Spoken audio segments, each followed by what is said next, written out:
Thank you, members of the committee. Bruce Reilly with Vote. We're all for the concept of the bill and appreciate uniformity, and I think that's critical for people in all parts of the state. And we think it's got a huge gap in it, though. However, for the thousands of incarcerated registered voters across the state in the 64 parishes in various places. And we've had testimony in this committee before, as we've heard about, can a deputy sign more than one thing as a witness? Can a sheriff deliver the mail that got put in the box? All this kind of thing. And there's not enough guidance currently anywhere, either in the law or on the Secretary of State's website, including the fact that if you are incarcerated, to request an absentee ballot, first you need 2 witnesses on your request form, and you need a certificate from the sheriff saying that you're incarcerated. I'm not sure there's a uniform certificate for that certificate. I have not been able to see that certificate sort of downloadable anywhere. So I think if we're going to, take an approach to make things uniform, we can't leave out thousands of registered voters who do have access to the ballot and are able to vote because it's not their first vote, and people who have voted before. And they may be voting in the parish that they're detained in. They may be voting in a parish that they're not detained in.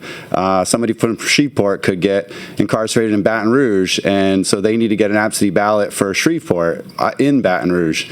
And so getting more clarification through this process would be great for people, because we're just going to keep coming back with bills and hear about, we don't see the Sheriff's Association here today, but as we know, there's many absentee ballots that are going through their hands, so to speak, in one way or another. And so I think we really need to bring that expertise to the table and uniform that process. Thank you. Mr. Reilly, good morning. Thank you for coming, and thank you for your testimony as always.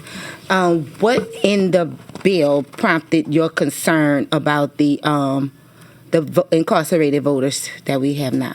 Well, I know for a fact that their absentee ballots apply to some very specific groups overwhelmingly. Right. One group that's continually left out of the conversation is the incarcerated voters. Right. And we don't see them here talking about their experiences of absentee ballots because perhaps they're not able to be here.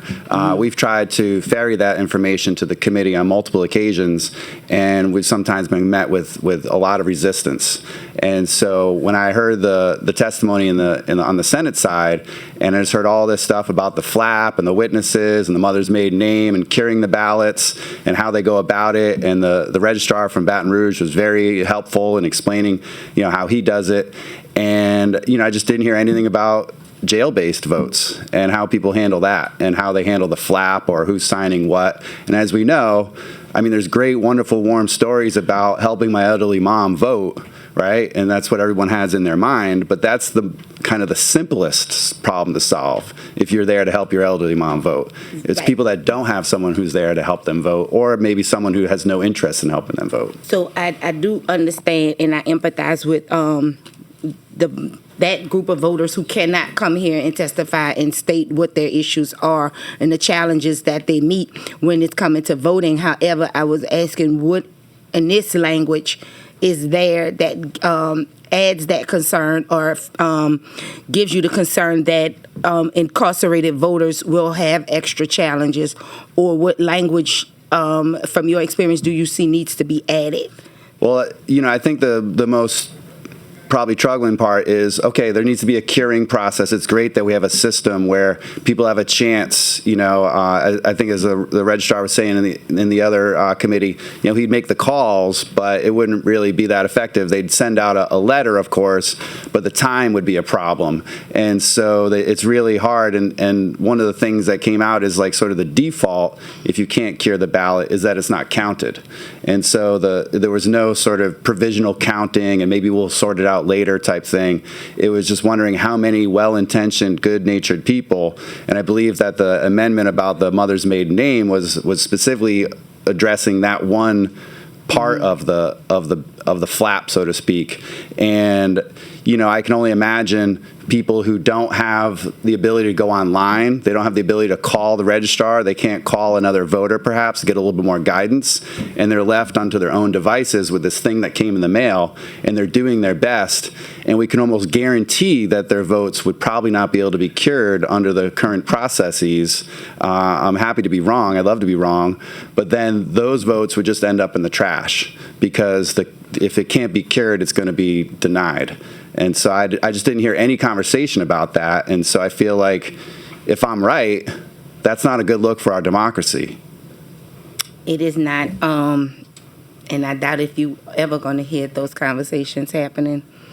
And it's unfortunate.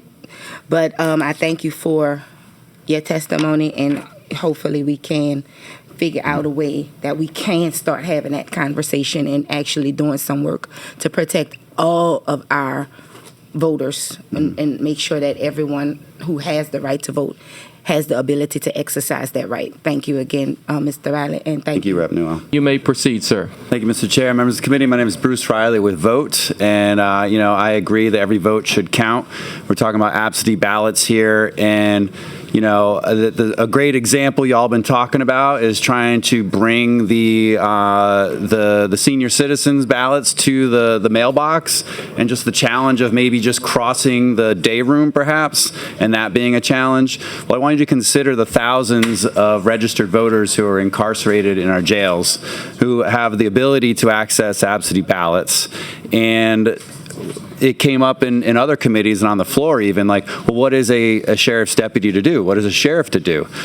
What are these people authorized to do? I don't see that in this bill, and that lack of clarity should make us concerned, because if someone is going to work and they see an absentee ballot, and maybe they actually already gave their senior neighbor ballot to the thing. Maybe the deputy who's working the mailroom already passed on an absentee ballot for someone else. So they've already hit their one, and now all of a sudden they're seeing 3.